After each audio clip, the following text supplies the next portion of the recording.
Hello there. I am coming to you live from Lima on a very, very hot day here. And I'm going to be talking to you this afternoon on the topic of the new TOK course. I'm just in the process of sharing my screen with you. So you should start seeing that now. Now I've disappeared. 1 second. Okay, here we go. Right, brilliant. Okay, let's get this started. TOK is dead. Long live TOK. We will all be very shortly dealing with a new syllabus for this course. A lot of nerves, a lot of excitement, a lot of questions. I thought I would give my take on it this afternoon. Probably talk a lot about things you already know, give you my opinions about it, but most of all, explain how I'm going to approach this. I mean, I'm not the expert on this new syllabus. I didn't design this new syllabus, but I think I am an authority on how to teach TOK. I think I am an authority on how to make the course enjoyable, relevant, and effective for both students and teachers alike. So that's really what I'm going to be talking about, giving my opinion on what's changed, what hasn't changed, and what we are going to need to do as TOK teachers. So just a quick overview of what I'm going to be talking about. First of all, a quick welcome, explain who I am, explain how this is going to work, the webinar is going to work. A quick overview of what has and hasn't changed. And then we'll go into a little more detail, look at the new areas of knowledge, look at the optional themes, look at the core themes. I'm going to think about both what these things are and what their kind of function role are in the course. I'll think about the new essay in the exhibition, give some maybe positive aspects that I think they bring to the course, and perhaps consider some negative aspects as well. And most importantly, part 7 and 8, how to bring all this together. This raises a lot of questions about how we're gonna deal with this, how to deliver a great course following the new syllabus. And I'm going to outline some of the ways in which we can support you delivering this new syllabus.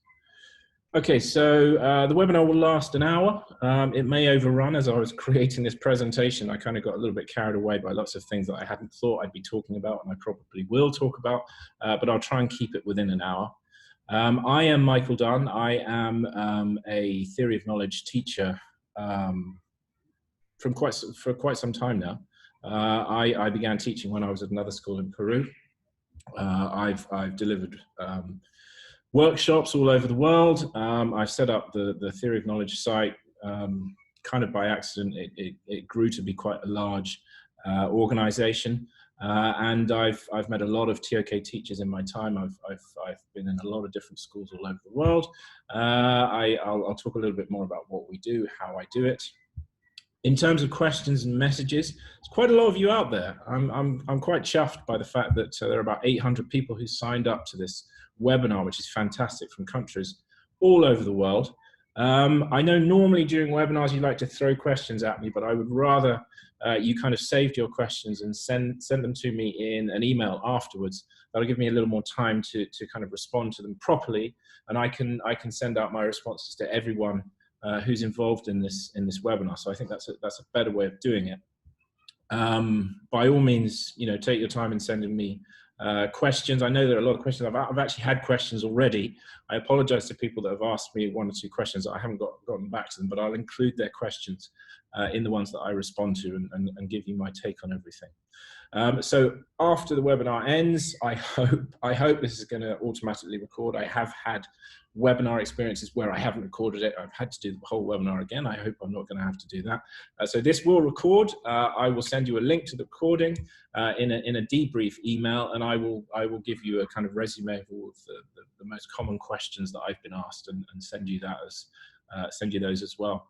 I'll also give you this presentation because I know there's a slightly annoying space with my head in it in the kind of top right hand corner, and every time I design a presentation I mean to sort of leave a gap there, and I always forget. So I know it's kind of obscuring a little bit of text there. I'm sorry about that. Okay, so that's how this all works. let's get started. Let's think about this new course. So I designed this this diagram for the course, similar to the one that kind of exists already, but obviously with the optional themes and the core theme, knowledge in the know and knowledge in indigenous societies, etc., plus the areas of knowledge. So very quickly, there are now 5 areas of knowledge. There are no ways of knowing. That's the kind of perhaps biggest thing that's changed. They've been taken away from the course. But I put in brackets, no explicit ways of knowing. I don't think they've disappeared. They just are not there specified as kind of concrete entities that we have to look at, but there's no reason why you can't carry on considering them, which I'll talk about shortly. There are 5 optional themes. You will recognize them because they kind of come from the old course, the 2015 course. Indigenous knowledge has become indigenous societies. Language is always a way of knowing. Politics was part of human sciences. Religion used to be religious knowledge systems. Technology is the thing that perhaps is new, although having said that, I've always considered technology, and in the TOK newsletter, I've always included that as part of the course. So it's new and it's not new at the same time. Then there's this core theme in the middle of the course, the knowledge and the knower. We have new assessment. We have supposedly a new TOK essay. It is new in some ways, but there's a lot that hasn't changed about the TOK essay. The big change about assessment is of course the exhibition. This replaces the presentation. Talk about that later. Another big change is that ethics is no longer an area of knowledge, but I think it's actually a more important part of the course now. We look at it as values and how we create our values, how we construct our values, and we are expected to consider them throughout the course. So whereas perhaps ethics was once a kind of optional part of the course, it is now very much a mandatory part of the course and something which should feature very, very strongly throughout your consideration of all these different elements. I think overall there's a new emphasis on TOK being more applicable to what's going on in the world today. There are 12 concepts that we are expected to consider during the course.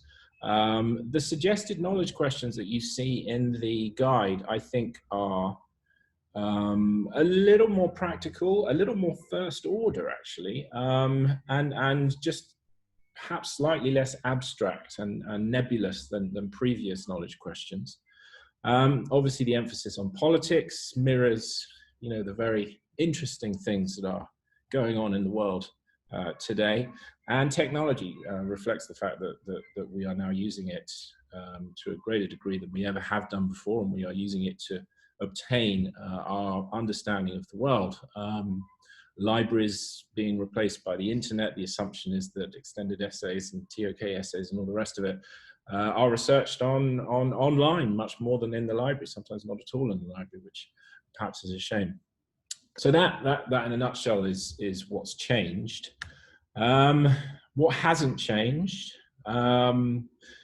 Knowledge questions are still at the heart of the whole thing. Not so much identifying knowledge questions, but discussing knowledge questions, exploring knowledge questions. I think the aims of TOK are still very similar, the overall aims of TOK. I now try to fix TOK to the 4 C's of education. So my very first lesson with my students will be the 4 aims of TOK. I mean, I know there are some fantastic aims of TOK. There's a fairly extensive list in the guide. I think it's hard for students to remember that list, so I've kind of tried to summarize it into 4 aims to help them think critically, to help them think creatively, to help them collaborate, and to help them communicate their ideas. So those are my 4 aims. They're very similar to the course that I ran previously, which were, the first lesson was the 3 aims of TOK. So I haven't done much to kind of change that, but just make it a little bit more relevant. And I think the new course helps that. I think the new course enables us to do that. 5 of the areas of knowledge clearly are the same as previously. All of the areas of knowledge were there before. 3 of the optional themes, as I've seen, are based on old areas of knowledge and ways of knowing. I think the core theme acts as a way, as I've said, you know, ways of knowing not explicitly mentioned, but I think the core theme, knowledge and the knower, enables us to think a lot about the old ways of knowing, such as reason, emotion, sense perception, etc. So a lot of the old lessons that I ran, thinking about those ways of acquiring knowledge, I will repackage and use again as a way of exploring the knower. Students still write an essay, which is 2/3 of the overall grade. Those last 2 bullet points together, it's still TOK. It's still theory of knowledge. It's still a fantastic course. It's still what you make of it. That's the thing. I mean, I think we can be too prescriptive about how you teach this course. You kind of create something. We create something together. The students help us to create something. So I think it's still essentially that the kind of soul of the IB, if I can say that. And it still acts to integrate the different strands of the diploma. It's still there to be a profound experience for students. Dare I say it, the most profound experience for students. I truly think it is that. So there's a lot that's changed, and there's a lot that still remains the same. Okay, so I saw this posted somewhere recently. It was a question that someone asked, do I need to go on a Cat 3 workshop to teach the new course? And I thought I was slightly bothered by this question because this is my first bullet point there says, this is where my independence, I mean, I'm not an IB authorized workshop leader. This is not obviously an IB organized workshop. This is totally independent. Theoryofknowledge.net is totally independent, proudly independent. I think being a TOK teacher makes me independent. I don't like towing the line. I love the course, but I don't like towing the line. So I think this is where my independence perhaps leads me in a different direction to what you might hear in most IB workshops. I think workshops can be fantastically helpful. I think primarily because you get to meet other people and you get to share ideas and you get to bounce these fantastic creative kind of moments off other people. But I do think that the guide should give us all the information we need. And if it doesn't do that, then I think there's something slightly wrong. So although I've been on workshops, I've spoken to people that go on workshops, I do workshops, I've had great experience, I've had rubbish experiences, but I think the guide and the support materials should give us everything that we need. So I don't know whether I'm being a little bit utopian there. I'm just a little bit suspicious of all these workshops all around the world. They're very expensive, and it's kind of an industry in its own right. So I think you don't need to go on a Cat 3 workshop. I think you can make sense of things on your own and in dialogue with other people. I don't know. You probably get a different answer in a different workshop. Having said all that, I think there's less help, for example, on the new essay in the guide, slightly less help than the previous guide. I hope this doesn't indicate that the IB are beginning to see their workshops as being kind of mandatory parts of teaching, because I don't think that that's how things should work. You know, the IB is very expensive. The IB diploma is a very expensive thing to set up in your school. I don't think you should have to spend on extra workshops. It's a little bit like, you know, your children buying kind of FIFA on PlayStation and then having to buy loads of extra things after they've bought a really expensive game. So I hope that that's not the way we're going. The essay has been streamlined, which makes it perhaps more viable to make sense of the course via the guide alone and help from other people. However, having said that, of course, we're probably going to need a little more guidance on the exhibition. There's a lot more help on the exhibition in the guide, but I think there are still questions about how that should be done. But I know the IB have begun to post things online that give a little more direction and help and support on that. So I hope to see a lot more of those things coming up. And my last point there, I think TOK is organic. Like I say, I think we create it.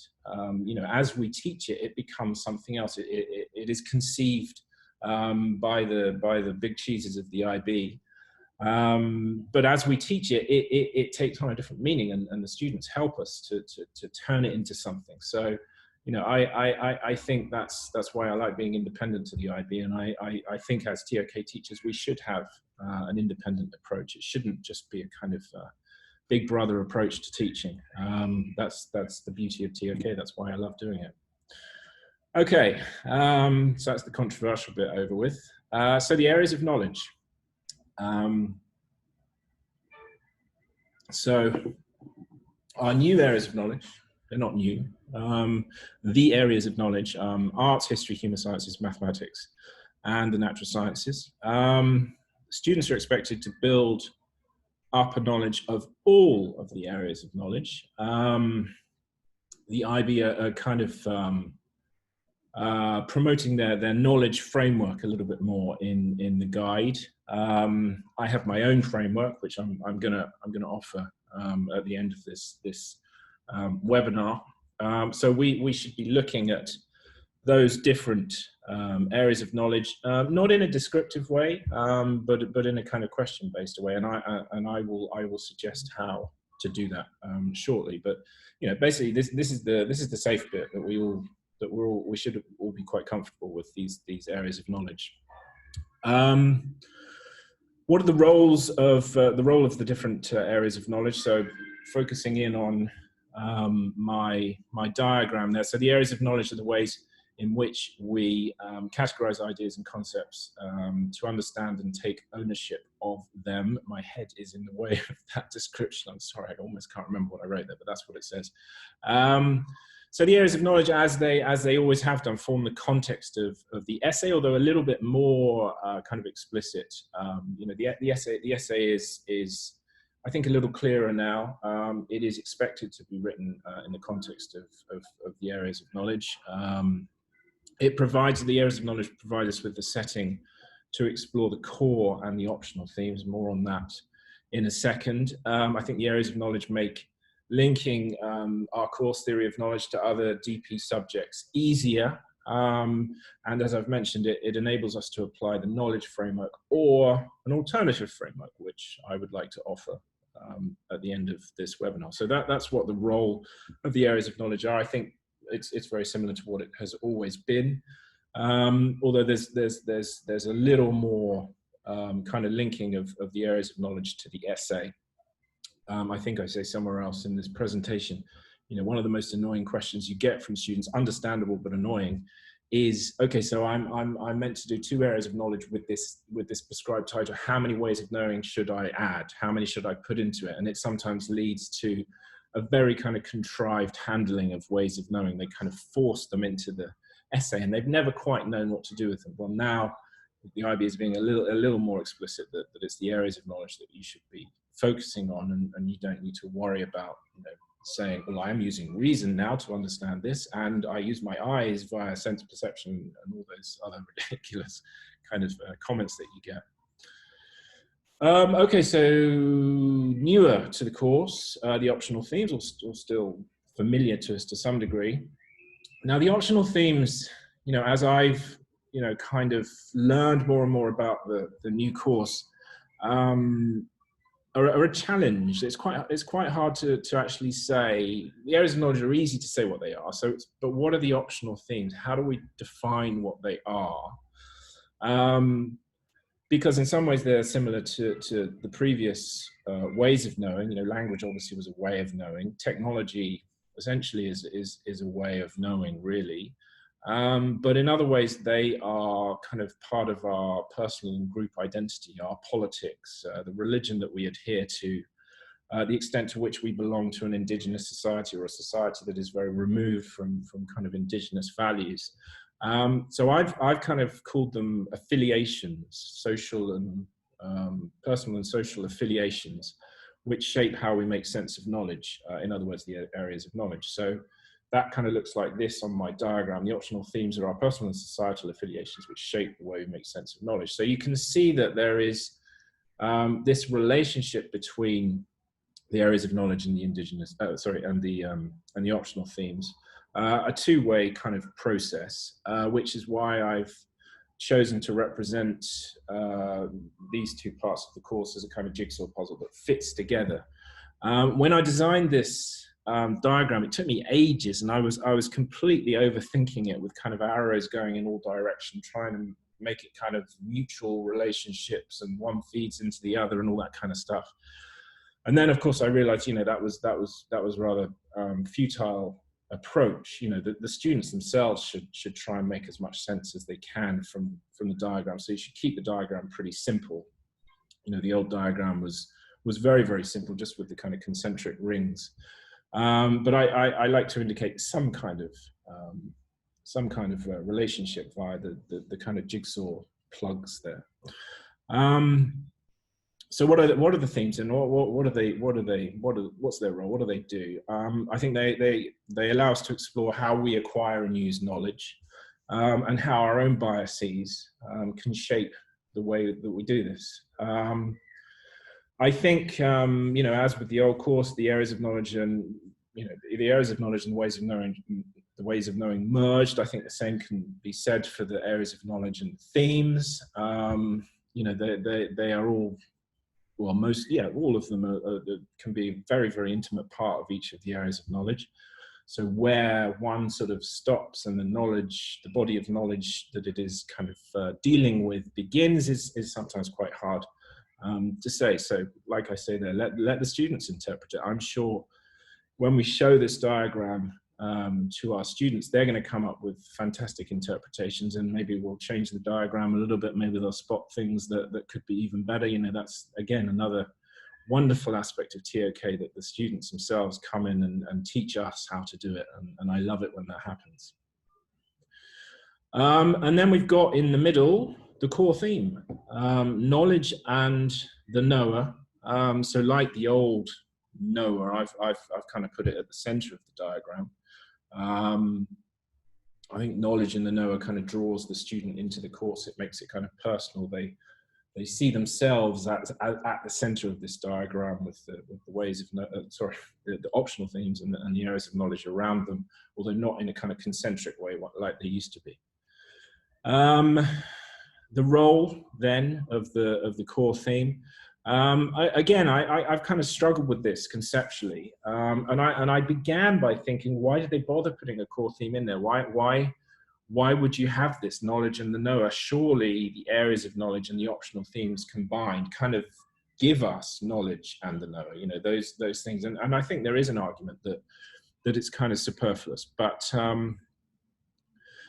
if we have this kind of part of the course that is independent from the rest of the course, I think it does kind of make it easier for students to kind of reflect on themselves and us as teachers reflect as knowers personally and as part of this epistemic community. I love that phrase, and I've built that into a lesson in one of my second units for the new course. I think it makes it easier to apply consideration of perspectives, values as well, which is now such an important part of the course. And I think it kind of it's like a check for us to make sure that we have included some of the old ways of knowing. I mean, I think you have to include a consideration of sense perception. I think that's the beginning point for knowledge. And some of my favorite lessons that I ran for the old course, I'm going to redo for the new course, challenging that assumption that what you see is reality, and the extent to which we create our own reality. I think that's absolutely fundamental to any course that looks at knowledge and us as knowers. I think reason and emotion are still very, very important aspects to think about. Intuition as well, and memory. I think we assume, or many of us assume, that memory works in this kind of hard drive way, and things are just recorded and locked into your head, when of course, as Elizabeth Loftus tells us, that memory works like a Wikipedia page, and things are constantly being manipulated. So those are lessons that I will never kind of give up. So I've got new videos and new media links for them, and I've repackaged them for the new course. I think it makes TOK more personal as well. We've lost that slightly in the essay. One of the key characteristics was, I think, personal. Is that the word that they used for the old essay? And that's been removed now for the new one. But I think this, ensures that this will be a course that the students can put themselves into and personalize and take ownership of. Okay, so that's how I see the role of the core theme.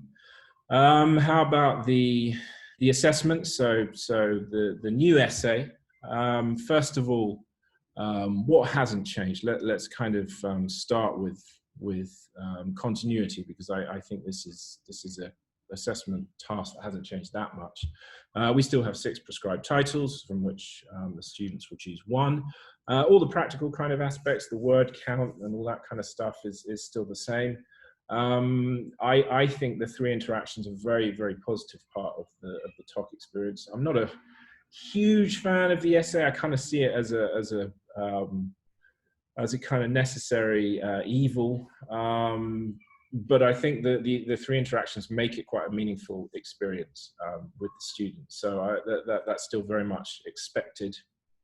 As I've always said about this, I think the guide recommends a course of 3 interactions, which are a little bit slow. For example, they start with the first interaction, in which the student should discuss the prescribed titles with you. I think they should come into the first interaction knowing which prescribed title they're doing, or at least have 2 that they've narrowed down, having had a kind of opening session on all of the prescribed titles. This is something that I go over with my N20 M20 webinars. I'm doing one of those in a couple of weeks. My first session with my students is them doing it. I don't unpack the titles. They do it. They identify the keywords. They identify how it links to what we've learned. They identify maybe assumptions built within the titles that they can challenge, ways that they can sort of prove that they're thinking critically about the titles. So they do that, and it's fantastic, because they come up with things that I never think of. So I collate all of the best kind of answers that they give and give it back to them, and then I say, right, now choose your prescribed title. They do that, and they come to me for the first interaction, and it gets things moving a lot quicker than kind of just a vague discussion about, all right, which one do you want to do? Oh, I think this one, I'm not sure, maybe that one, and very slow, very boring. We've got to get things done. That's what it's like in DP2. Still marked according to this idea of global impressions, a holistic approach to the essay, a positive approach to the essay, trying to find things to reward rather than kind of marking things down. So the approach to marking is still very similar. The essay is still about having clear arguments. It's still about being supported by effective examples. There's still that phrase, that a successful essay has to have a sustained focus on the title and on ideas that are relevant to the title that's been chosen. So it's very similar to how it's always been in many ways. There are 1 or 2 changes. Obviously, I've mentioned this already. Obviously, it's based on the 5 areas of knowledge and not on the ways of knowing. Obviously not on the ways of knowing, because we've kind of gotten rid of those. So that's sort of dealt with that perennial question that the students ask us: how many should I put in? How should I include them? So that's I think a positive thing. Okay, so the question, the prescribed title, the question is the knowledge question, and this is one of the biggest problems in TOK. And it's because of the bloody rubric. I really don't like the old rubric. It doesn't make sense to me. I think grammatically it's very badly kind of put together, and it gives the impression that students are expected to identify different knowledge questions than the prescribed title suggests. And the IB themselves have said in examiners' reports, we've perhaps misled the students, which I think is pretty terrible. But thank goodness that is now kind of been dealt with, and they are now explicit about the fact that the question is the knowledge question. You don't need to identify another knowledge question. The knowledge question is within the title. So I think that's going to be a lot clearer for students, which is a good thing. I mean, that's how it should be done already, but we're going to be a lot clearer about how that's going to be, how it is done from summer of this year. So the criterion, it is a criterion rather than the criteria. There is one now. There are fewer words in the criterion overall, not many. I think it's like there were 52 words in the rubric. Now there are 44, so it's been cut down a tiny bit, but not a great deal. Also, the characteristics of each band has been reduced as well. Insightful, convincing, accomplished, and lucid. They've lost 3 or 4 words there. There's less guidance in the guide.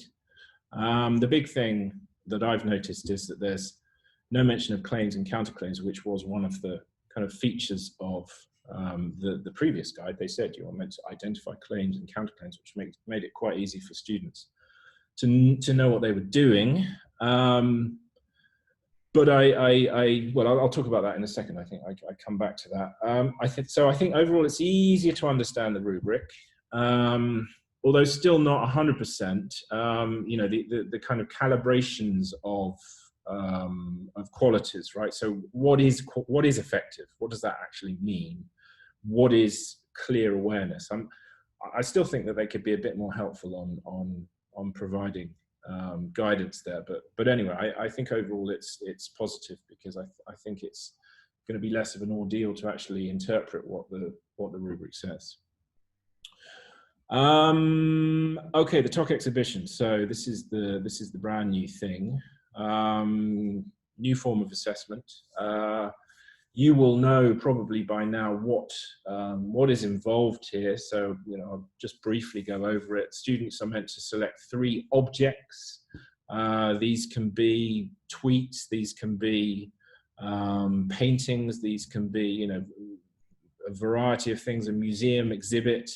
And they are meant to create a 950-word commentary linking them to one of 35 prompts to show how TOK manifests itself in the real world.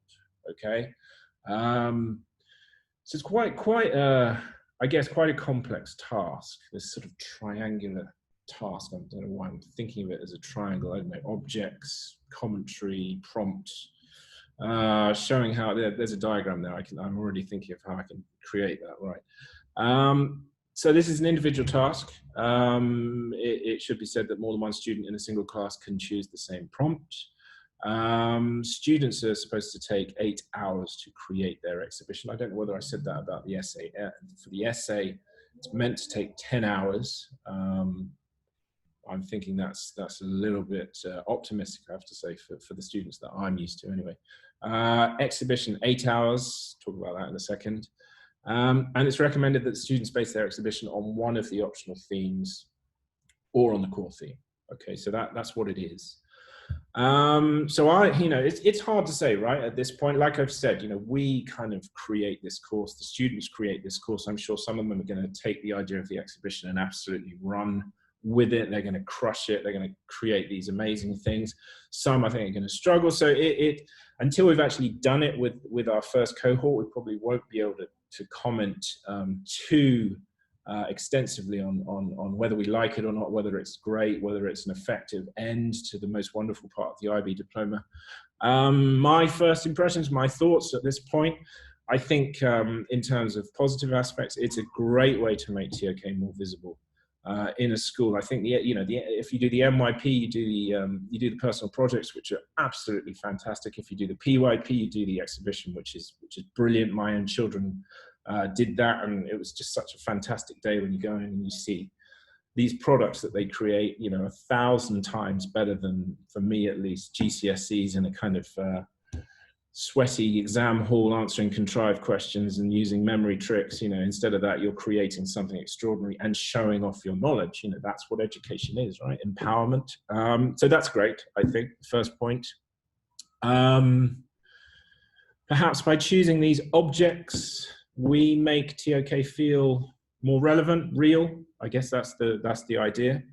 I think it's probably less demanding than a presentation. I think it will take less time to create, so possibly will add less stress. I think the presentation is hard. I like the presentation. I do like the presentation, but it is difficult. It's done in year one.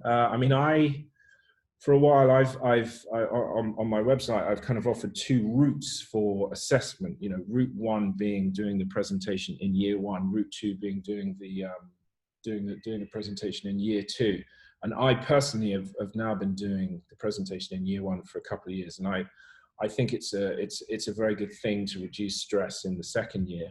So I think this is a good thing, but I suppose that's personal. But I'm glad to get one of the assessments out of the way in year one.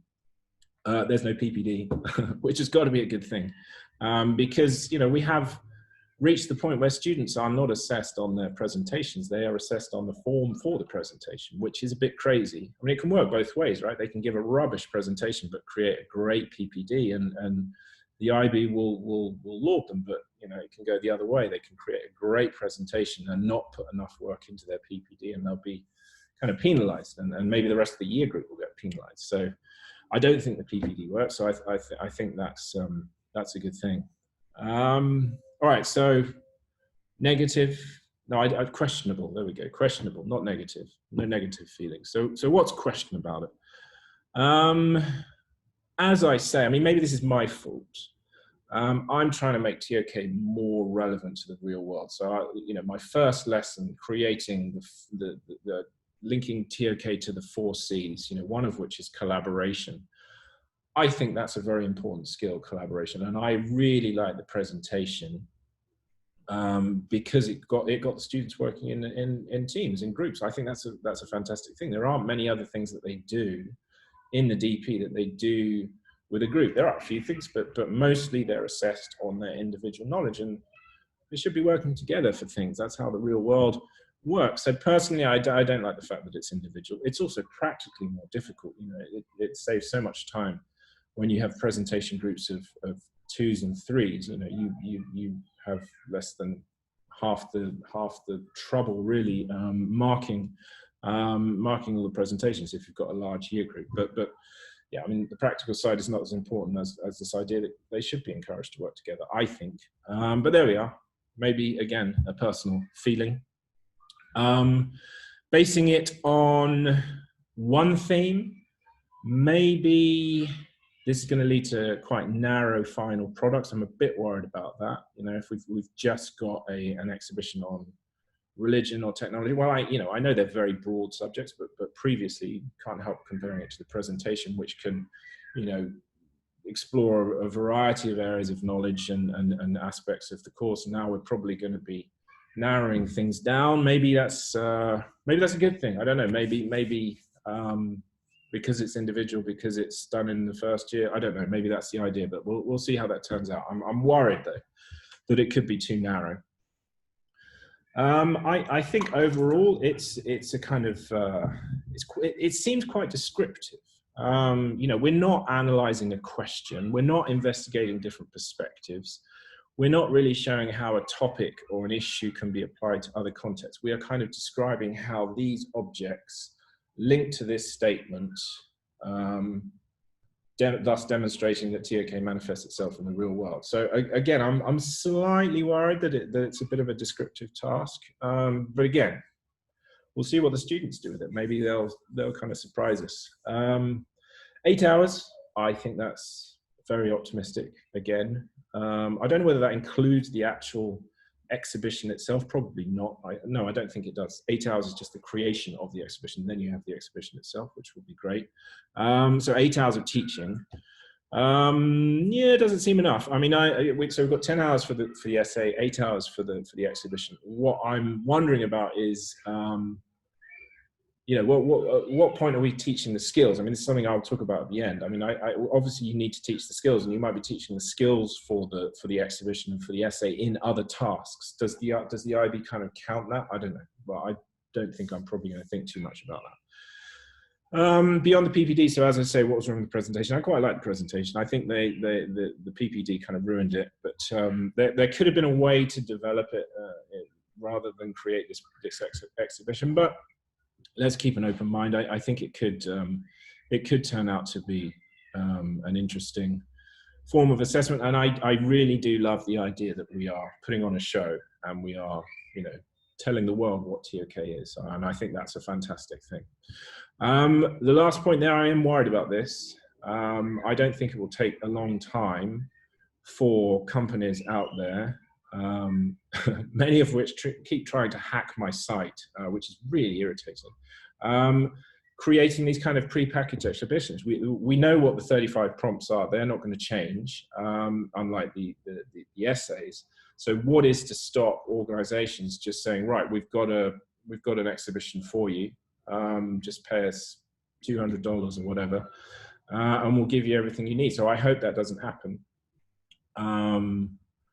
It could happen. I don't know whether the IB has a kind of plan to prevent that from happening. We'll see. But that does worry me a little bit. I think there's more scope for cheating, which we don't want. Okay, so that's it. That's the new course. I hope I've given you something you didn't already know.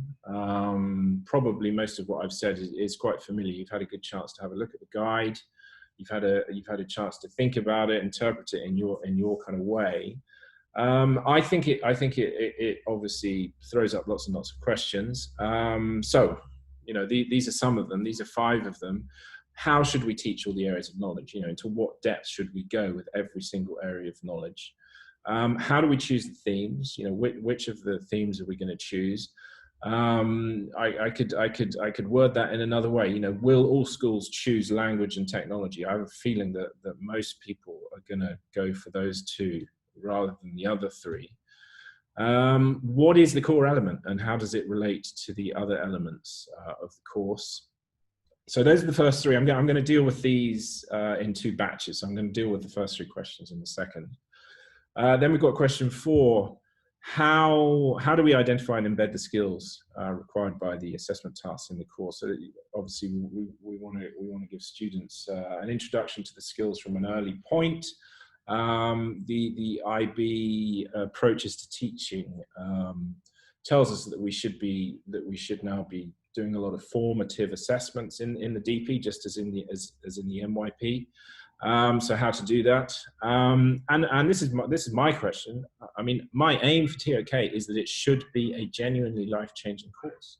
I want students to completely have their worlds rocked by this course, and teachers as well. I want teachers to join me, and I want to support teachers in changing their lives, really, because that's what it's done for me, and it's been a fantastic experience. Teaching TOK and being involved in TOK, I absolutely love it. So how do we continue to make sure that that's the case? Okay, so here are the answers. This is how I resolve to do it, how I'm going to resolve questions 1 to 3. So I've got quite a lot of people watching here. Maybe if you're a member of the site, you can go off and have a cup of tea now. I don't know. I thought I would just explain how we have done it in the past and how we will continue to do it. So back in 2017, I began teaching at a school in Peru, and I worked with an absolutely fantastic, but at the same time, real pain guy who's actually one of my closest friends. But he would ask me after every single lesson, what is the lesson objective there? How does it align to the unit? And I had a kind of quite descriptive approach to TOK back in 2015, 2016. We went through areas of knowledge one by one. We went through ways of knowing one by one, and I just ripped the whole thing up. And I thought, this is not working. It's not working for my friend. It's not working for me. I felt that I'd never quite worked out how to teach TOK. So I kind of backward planned from the essays, although this was very much not about just creating a great essay, and came up with 8 questions that I thought students should be able to answer in TOK. The 8 big questions, and for each one you explore them via multiple areas of knowledge and ways of knowing. So you're not just looking at history, you're looking at history compared to science with a dab of reason and imagination and whatever. Each unit, each big question is answered by an exploration of integrated approach to TOK. and it worked fantastically. It's been a big success.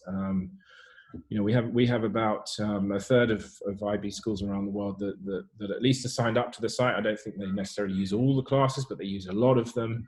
And they've told me that this is an approach that works. So I'm very happy about that. It certainly works for me. It works for my students. It works for my TOK department.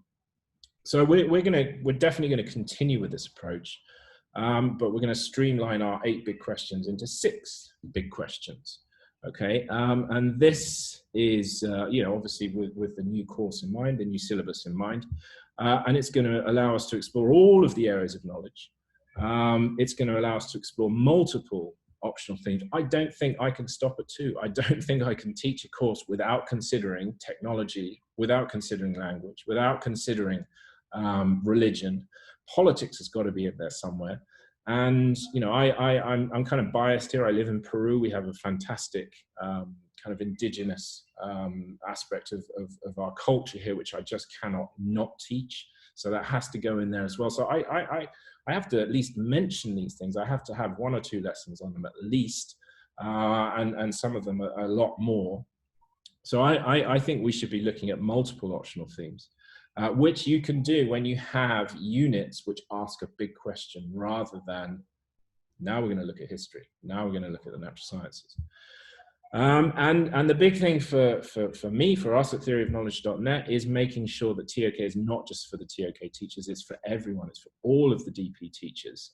So by asking a question as your unit, I'll show you the questions in a minute, but by asking a question, every single teacher can give a response to that. Whereas if we are doing, you know, 3 weeks of history, how do you get your maths teachers in there? How do you get your biology teachers in there? I mean, you can make links, but it's much, much harder. Okay, so our unit titles are questions, and they allow us to look at all of the areas of knowledge and the optional themes as well.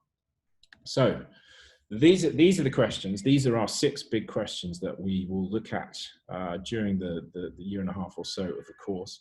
We start with foundations, which kind of aligns a lot to knowledge and the Noah. It's sort of been adapted from our introduction and our first big question from the old kind of way that we taught it. What is theory of knowledge and why do we study it? And it allows the students to reflect on themselves as knowers. They get to look at the nature of knowledge, you know, rationalism, empiricism, Bolotto's fantastic optional visual illusions, Don Hoffman's idea that you know, the world that we see is a desktop rather than the real thing. So there are some fantastic things in there that kick the course off and get us started. Then we look explicitly at values and try and connect values, our construction of values, to the knowledge that we have about the world. How does our knowledge about the world inform the way we construct our values? And obviously, you know, that allows us to look at multiple areas of knowledge as we are answering that question. Maybe not all of them, although we kick off each unit with a consideration of all of the areas of knowledge, but then we focus in perhaps on 2 or 3 areas of knowledge, and, you know, throw in some optional themes as well. Certainly we'll be thinking about technology when we think about values, but you know, do we need religion to be able to construct our values? How do our politics affect the way that we arrive at our values? And I've got some fantastic media sources, videos, articles, etc., that we use to drive the classes. We move on to a consideration of how we communicate ideas. How is our knowledge of the world influenced by the way knowledge is communicated? One of the big things that we look at there is pseudoscience. We look at that within human sciences, and how we can use language in different ways to convey completely different meanings that can manipulate us either consciously or unconsciously. Perspectives, again, you know, we look at all of the areas of knowledge at the beginning of that unit, but we focus particularly on history because that one works, I think, the best for perspectives.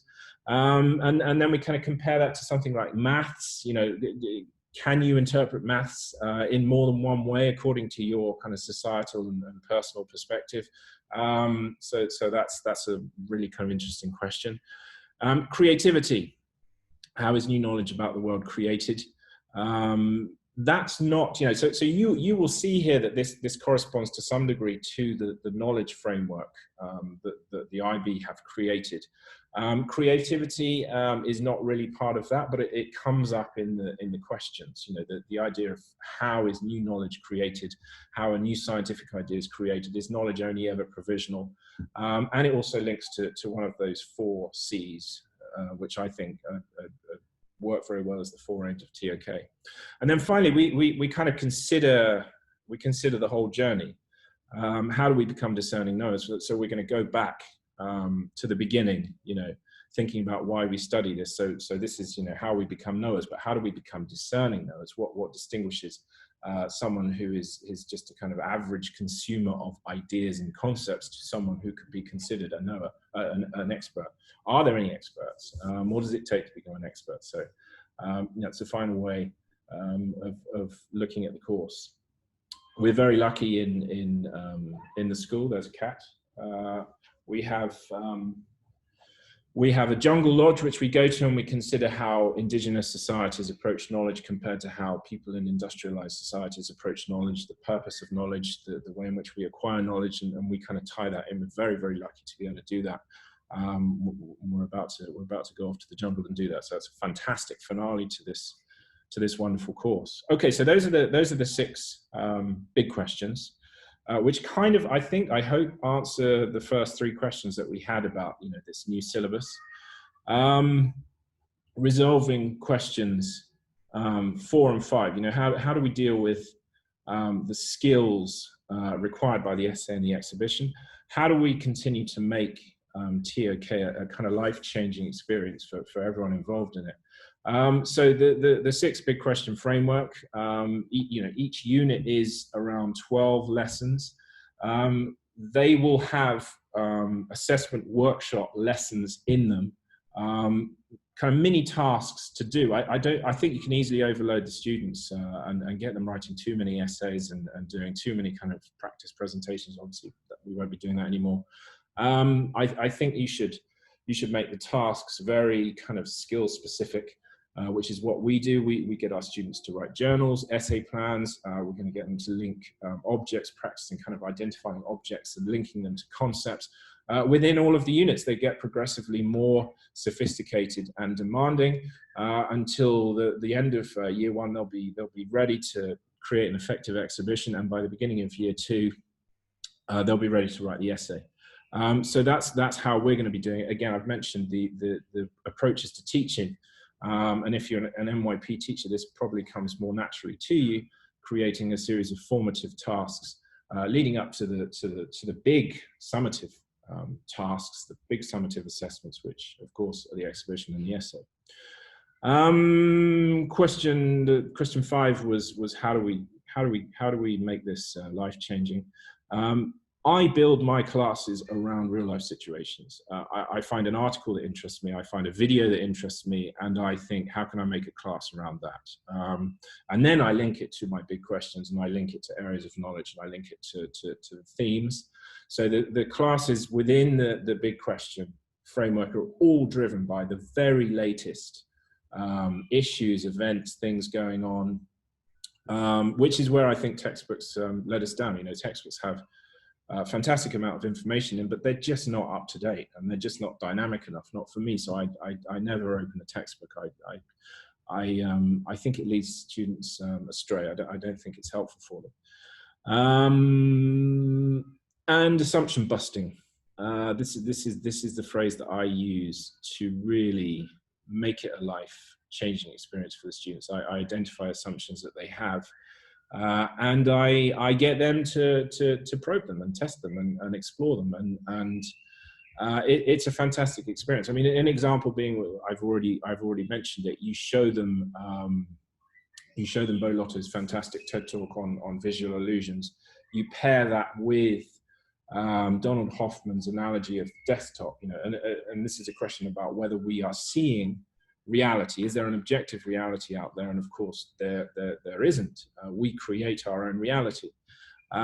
We create our own memories. So you link it to Elizabeth Loftus. There's a lovely little Guardian video where they get some some people working on the paper to eat yogurts that they all taste the same, but they've colored them differently, and they put their own meaning into them, you know. And this is a lovely little metaphor for how we create our own reality.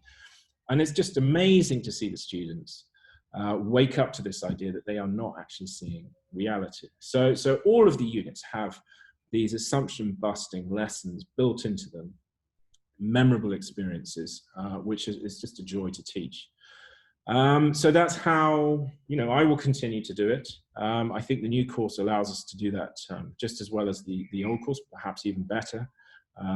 So I'm really looking forward to that. So our 6 big question framework is now going online. The first unit is now available for members of the site. The second unit will be going on in a couple of weeks. I think I've made some crazy promise that it will be the 15th of March. Hopefully I'll get it done by then. And then, yeah, all of the units will be on there. There'll be around between 80 and 100 lessons available by May, I would say. You know, those of you who already use the 8 big question approach will know that you know, that this is an ongoing process. They're constantly being updated and edited. Okay, so if that's yeah, that's a little outline of how we are going to continue to support the course and the lessons that we're going to provide for the new course. But that's not the whole picture. It can be, if you want. You can just use the lesson presentations that we create, all online, obviously. But in addition to that, to keep everything fresh and new, there's a TOK newsletter. You'll see that on this presentation there are links. So when I send you this presentation, you can follow the links. There's an example of one of our latest TOK newsletters. This looks at 20 different real life situations that have happened over the last month. It links them to different aspects of the course, areas of knowledge, the optional themes. You know, it's now, you know, aligned to the new course as well as the old course, and our big questions. The integration tool, you know, as I've said, this is a big thing that we're trying to do to make TOK for everyone, not just for the TOK department. So the integration tool are a series of resources for non-TOK teachers, for every single subject of the DP. And it gives them links to articles, it gives them links to TED Talks, it gives them links to just simple quotes, and also it puts the big question within the context of their subject. And if you follow that link, you'll see the example for anthropology and how that works, in how anthropology is changed into 6 big questions that works within that subject. Our latest thing is a huge thing which just got completely out of hand.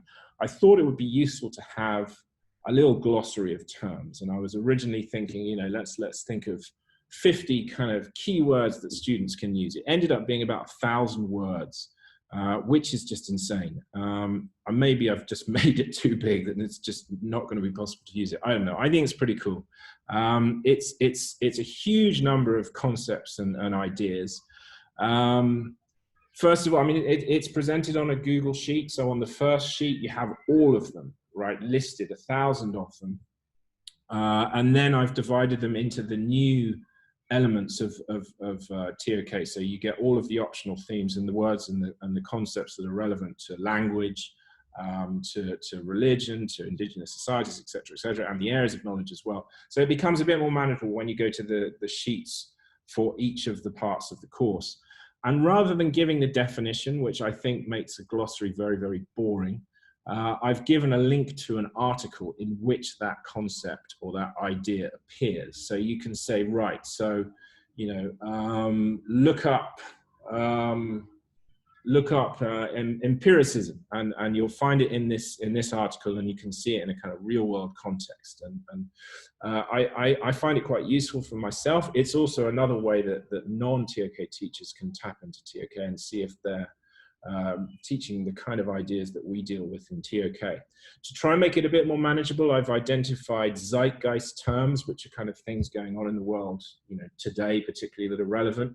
I've identified TOK terms, which are the real basic things that we need to give our students, obviously the areas of knowledge of the TOK terms and the optional themes of the TOK terms, but there are one or two other things like perspectives and significance and things like that appear as well. And I've identified kind of just essential terms as well that I think that students should know as well. So that makes it a bit more manageable that we've got those three kind of categories of ideas and concepts. I think it's a great tool, and it's going to be updated constantly, like everything else that we do. I've got a load of other things as well that might be helpful. I've got about 100 TED lessons that I've linked to TOK, so you can have a look at those. I've scattered them around the website, but also you can see them in one place as well, the TED Companion. Done actually with the blessing of the TED organization. They thought that this was a great idea, so I was quite happy when they kind of said, yeah, please go ahead and use us. 10-minute TOK, 10-minute talk is a series of 10-minute lessons that are designed for non-TOK teachers to use to bring TOK ideas into their classroom. There's a TOK filmography. I'm a big film fan, so even when I'm watching films, trying to relax and not think about work, not think about TOK, damn, there it appears, a TOK idea. I got to write that down. So I kind of collated all of the sort of notes I've made whilst watching films. That's going to expand very, very quickly over the next few months. I feel like a bit of a mercenary sort of stressing this, but I know there's a lot of schools out there suffering because they've had to shut. They're offering classes online. Obviously, all of our resources are online. There's plenty that's free. I'm not necessarily asking for money. There's a load of stuff that's free on the site that you can use. If you want suggestions for how you can support your students, please ask. I'll be very, very happy to support and help any school and give suggestions to any school that's had to close because of what's going on at the moment. But we've always been online. We're online. I tend, for my students at least, I tend to take things off the site and put them on Google Classroom rather than get them to look on the site directly. But you can do that as long as you're kind of guiding them. But there's a lot of things there, and it's easy to get lost now. Okay, one last thing that I would like to say, how else will we support TOK, the new course? My favorite thing in the world, that's probably an exaggeration. One of my favorite things, the thing I like doing the best, at least in terms of professional aspects, TOK. I love visiting schools. I love doing in-school workshops. I love working with students. I love working with teachers. The picture there is a fantastic workshop that I've just recently done in Doha, which went really, really well. I will be relocating in July to the UK, so I'm going to be a lot more available for visits, obviously to IB schools in the UK, but easily to Europe as well, Asia and the East Coast of the US. So I would be very, very interested in discussing in-school workshops with you if you're interested in getting me in. I think to kind of summarize what I do, I instill passion and purpose, passion for the subject amongst students and teachers, but also purpose. Why are we doing this? Why is this important? Why is this the best educational experience you'll have? I think I can give that to students and really give them kind of direction and drive for this course and an appreciation of why they do it.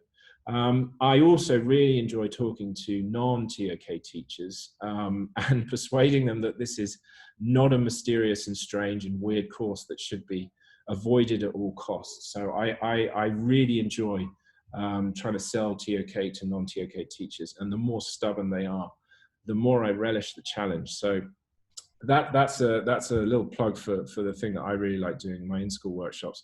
Be very, very happy to talk to you. There's a link on this presentation here that you can follow and take you to the page that describes some of the places that I've gone and the things that I've done with those schools. Okay, so that's the end of the webinar. It's been a pleasure kind of talking into cyberspace and not really knowing who's out there, but I think there are quite a few of you out there. So I really, really appreciate you accompanying me. I'm sure you've got lots of questions. I'm very happy to take questions. I think I enjoy getting questions because it makes me think about things that I haven't actually put into the webinar. So it will be helpful to me as much as it is to you. So please send me questions, and I will send out the debrief email as soon as I can put it together, which will probably be early next week. I'll try and send the link to the video sooner than that. Although the people that need that are probably not the ones who are watching right now. Okay, many thanks, and it's been a pleasure to talk to you this afternoon.